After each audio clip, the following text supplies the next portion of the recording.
किसान खेत जोत रहा होता है, तभी आसमान से अचानक से बिजली गिरती है और किसान के दोनों शेर मर जाते हैं।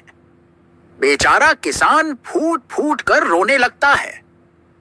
यह सब एक कबूतर देख लेता है और फिर कबूतर शहर जाता है और एक ट्रैक्टर की एजेंसी पर पहुंचता है और एक ट्रैक्टर खरीद लेता है।